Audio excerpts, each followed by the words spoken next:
When people look at the political map of the Muslim world, one pattern immediately stands out. From North Africa to the Middle East, from Central Asia to parts of South Asia, authoritarian regimes dominate. Monarchies, military regimes, single-party systems, and personalized rule are far more common than liberal democracies. This has led to a provocative and often simplistic question.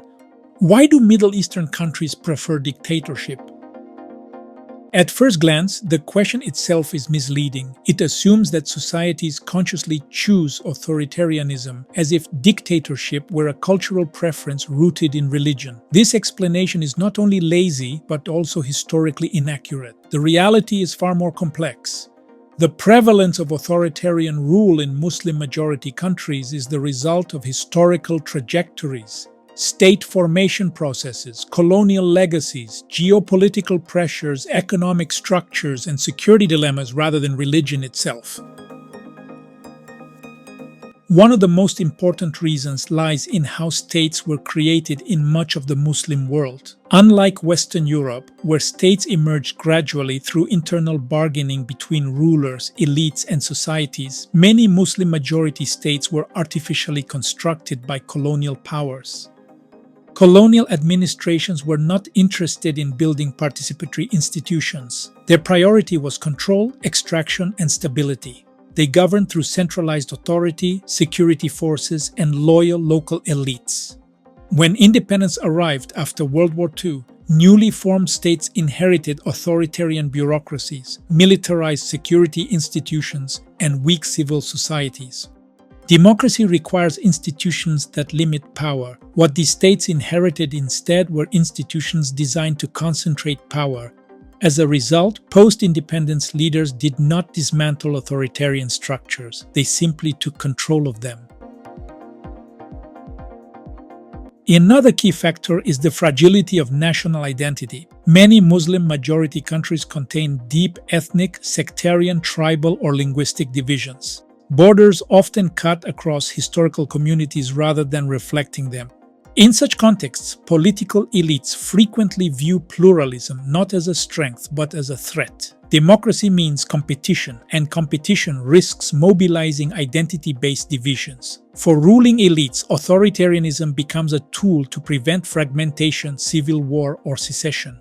This fear is not abstract. Countries like Iraq, Syria, Libya, Yemen, and Sudan demonstrate what happens when central authority collapses. These examples reinforce the belief, both among elites and segments of society, that strong rule is preferable to chaos, even at the cost of political freedom.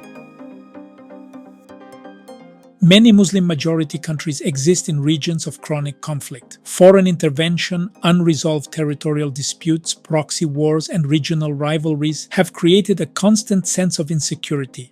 Under such conditions, governments justify authoritarian rule through the language of survival. Emergency laws, expanded security powers, and restrictions on opposition are presented as necessary to protect the state from internal and external enemies. Over time, the temporary emergency becomes permanent. Citizens are socialized into accepting the idea that security comes before freedom, and any demand for political reform is framed as irresponsible or even treasonous. This security-centered political culture strengthens military and intelligence institutions while weakening civilian oversight and democratic accountability. Economic structure also matters. Many Muslim-majority countries are rentier states, meaning they rely heavily on external rents such as oil, gas, foreign aid, or strategic rents rather than domestic taxation. In political theory, taxation creates accountability. When citizens pay taxes, they demand representation. But when the state is funded by oil revenues or foreign support, rulers do not need societal consent to survive.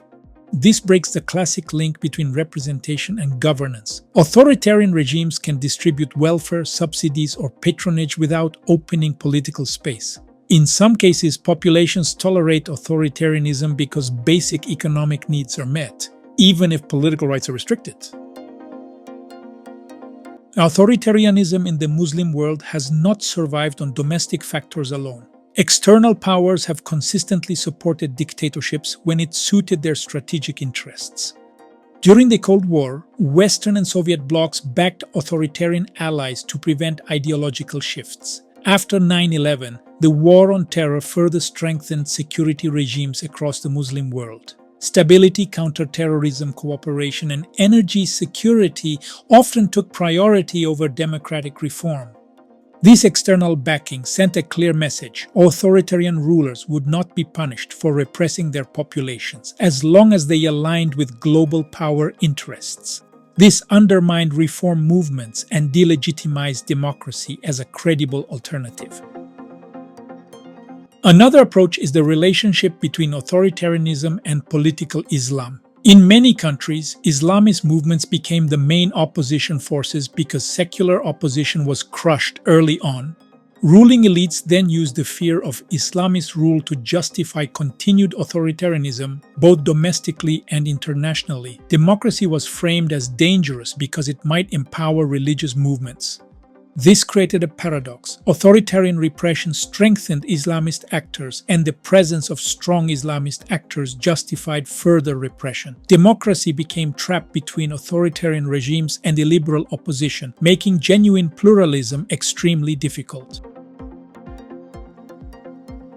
Democracy is not just elections. It requires trust in institutions, compromise, and long-term political learning.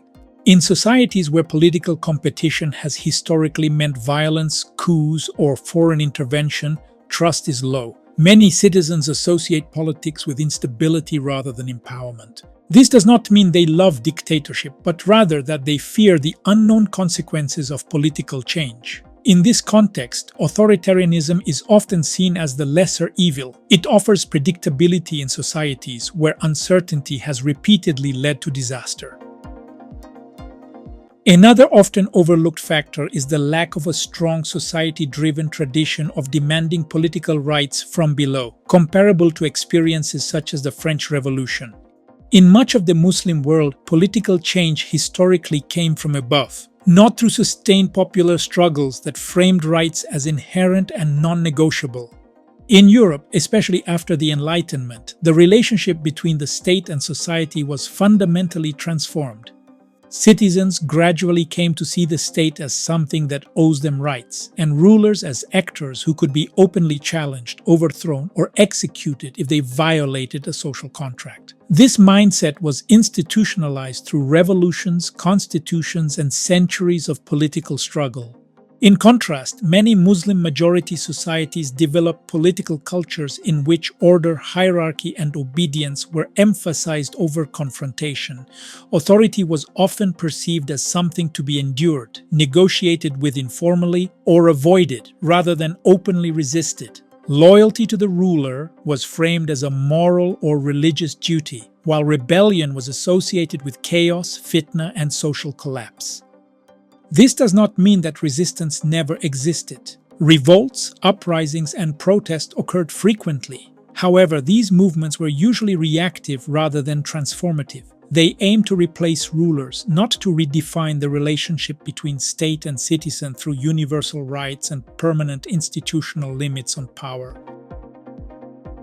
It is important to reject the idea that Muslim societies are doomed to dictatorship. Political systems evolve slowly. Democratization is rarely linear, and setbacks are common everywhere.